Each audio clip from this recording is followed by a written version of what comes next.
at sa likod ng market crash at laggard movement ng ating stock market ay ito naman ang buying signal na sekreto ng mga successful long-term investors. Alamin natin. Okay, evaluate naman natin ang ating market chart condition.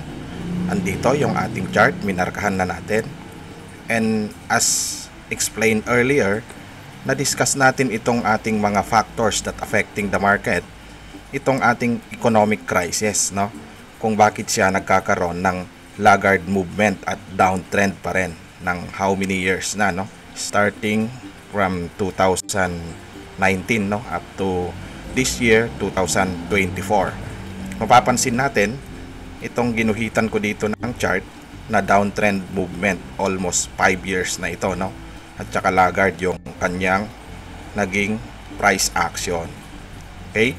Ang factors that affecting the market, itong ating economic crisis. Kasi nga, base sa nabanggit din natin kanina, itong ating stock market, ito ang bumabalanse at sukatan ng takbo ng ating ekonomiya.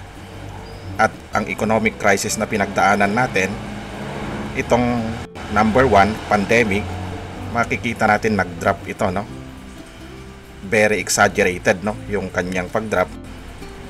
Dito, umabot siya. Markahan muna natin. Umabot siya dito sa 4,000 level. Napaka lalim, no? Kung susukatin natin from the top, which is 2018, dito, no? Plot natin dito na bumaba siya. Yan yung level of down niya, no? Negative 50% yung ating PSEI, which is equivalent naman talaga sa mga nangyari ng ating ekonomiya. Nagja-jive siya dito, which is mapapansin natin almost 50%. Ibig sabihin yung ating market condition, dahil nag-drop siya ng 50%, almost all of the stocks are downtrend, no? Kaya naapektuhan yung volume nitong ating stock market Philippines during the crisis. At ang pinakamatinding epekto nga dito, itong pandemic, which is year 2020 up to 2022.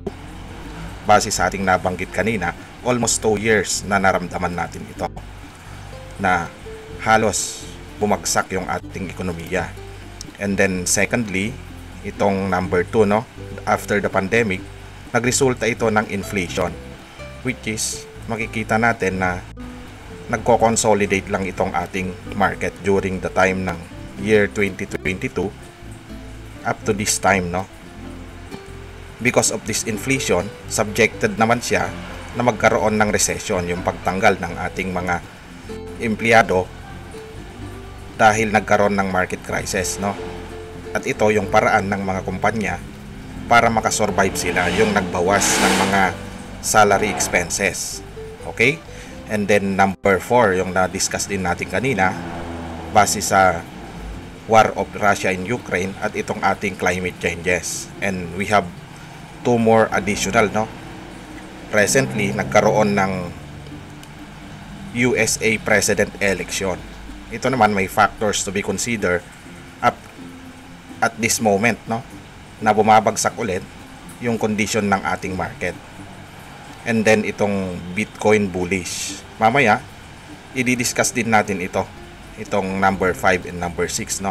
Kasi ito yung latest na naging factors of the economic crisis ng ating bansang Pilipinas. Okay? Pero base dyan, minarkahan natin itong chart ng blue and red, no? Blue yung uptrend siya, and then red naman yung downtrend. At mapapansin natin, itong unang uptrend natin, ito ay nag-start noong 2003, no? Nagsimula siyang mag-uptrend, and then up to this point, sa unang araw natin na uptrend, 2007 naman siya. Which is, sinabi nga natin kanina, na naapektuhan yung ating market, no? I-plot natin.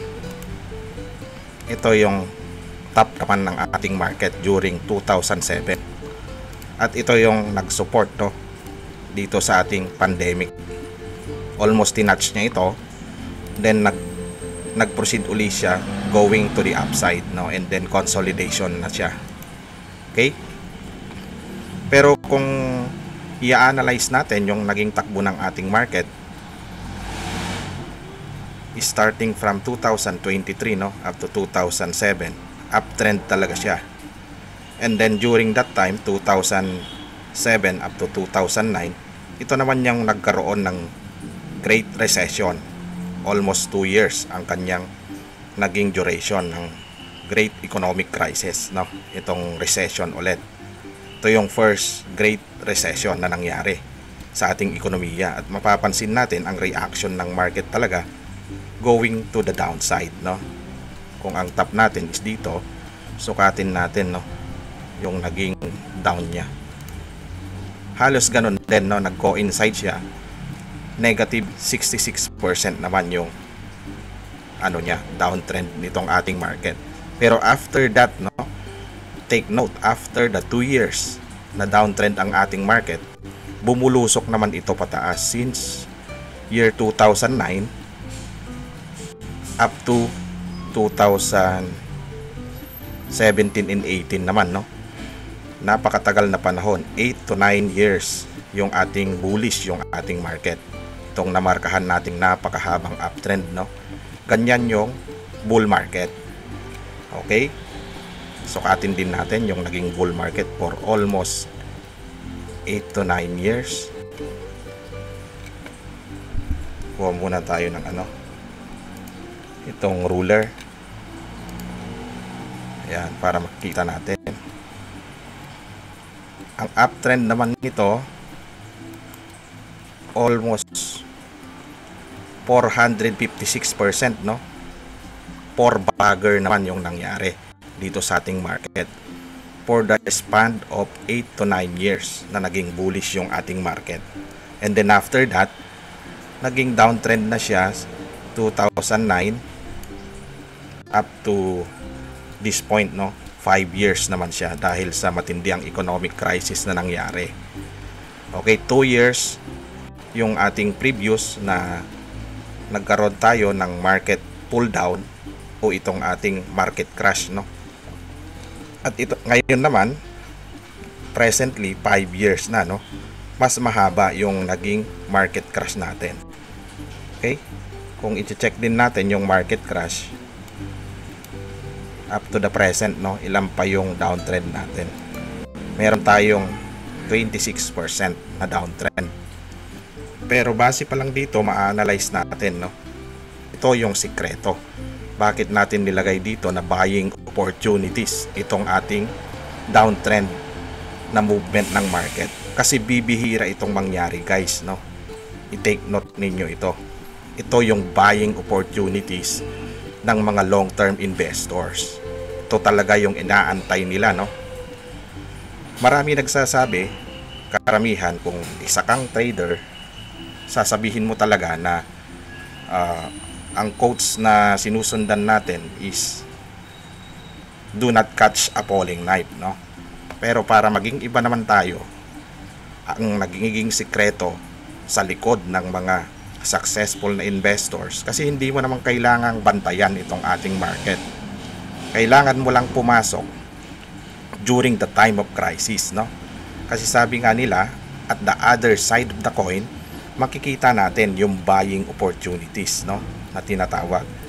Pero kung bullish naman yung market is kabaligtaran, kasi marami ring na-attract, and then ang ginagawa ng ating mga traders, nagkakaroon naman ng emotional, no, dahil nangyayari sa atin yon bilang isang emotional creature as a human. Pumapasok naman doon yung FOMO na tinatawag, o fear of missing out, dahil inaakala natin na baka mahuli tayo, paakyat na yung ating market. Pero during the time, no, an opposite naman ang yung nangyayari. Kung downtrend yung market, lahat naman is nagkakaroon ng emotion na wag ka munang bumili.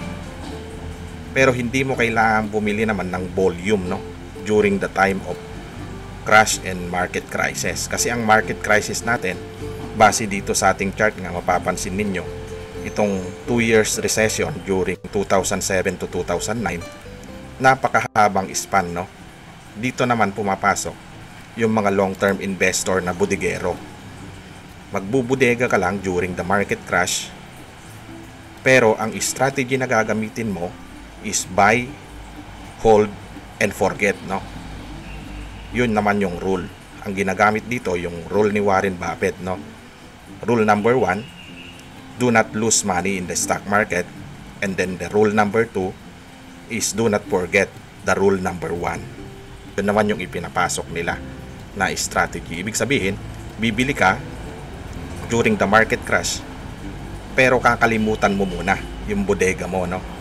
Ang gagawin mo pa habang bumabagsak yung market, bumibili ka ng bumibili, no?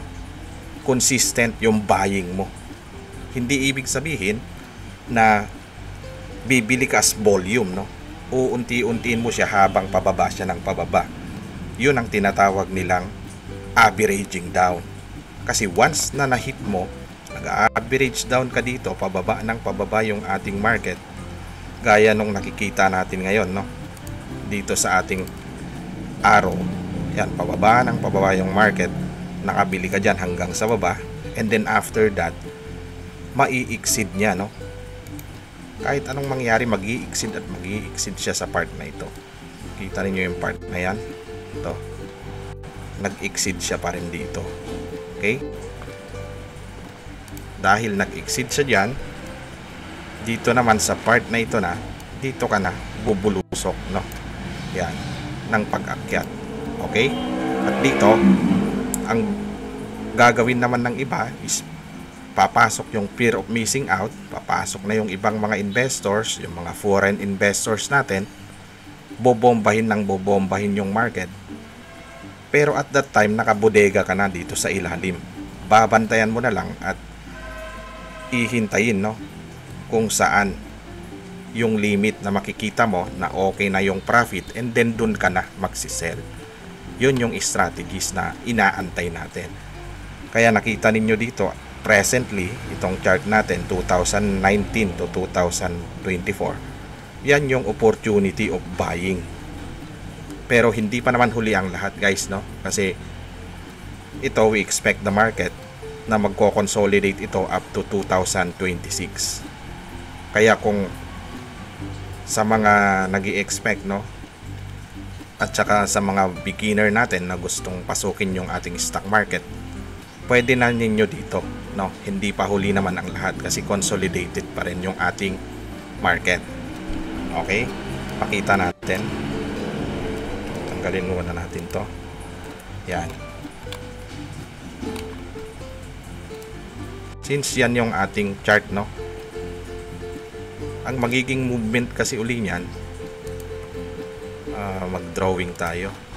Lagay natin dyan, no, kasi ito yung ating support. Yan. Yan yung matinding support natin. At saka naging resistance na itong part na yan.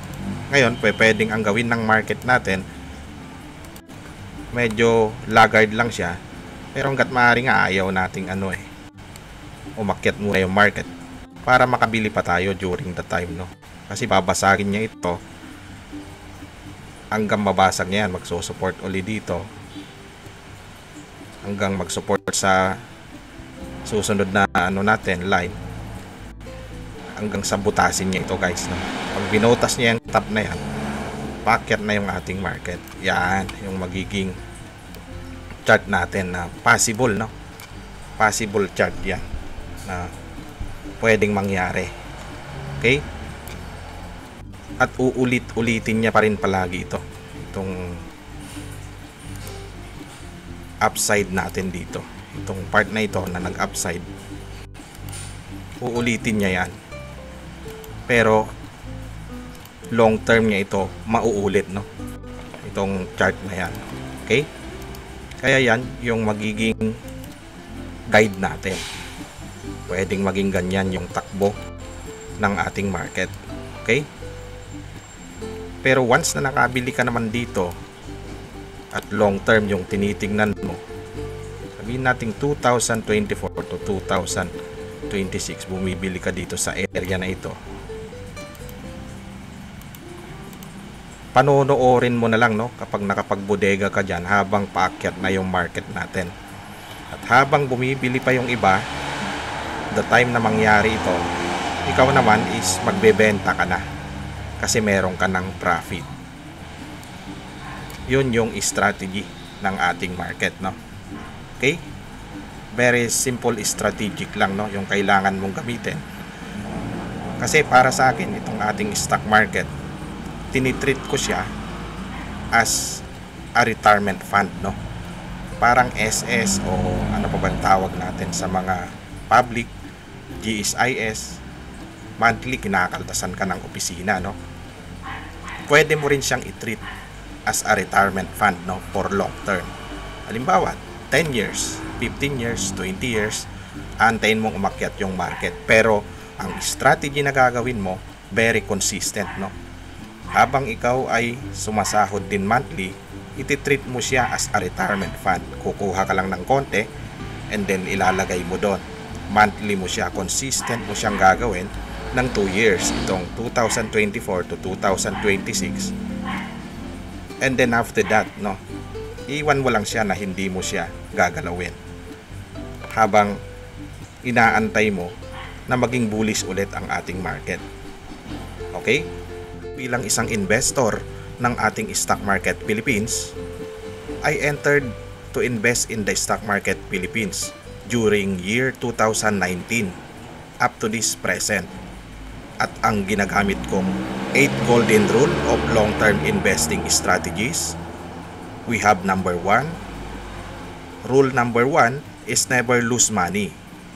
And rule number 2 is never forget the rule number 1. Next, number 2, the stock market is a device for transferring money from the impatient to the patient. Number 3, buy assets when there is a flood in the market. Next, number 4, never invest the money that you cannot afford to lose. Number 5, invest for long term and think it for your retirement fund. Next, number 6, do not put your eggs in one basket. At ito ang diversification method. Number 7, buy, hold, and forget until it gains profit. And last but not the least, we have the number 8. If you will not find a way to make money while you sleep, you will work until you die. At ito yung reactive income naman. So, make your money work for you. Ito naman ay ang passive income, the stock market Philippines investment. Okay?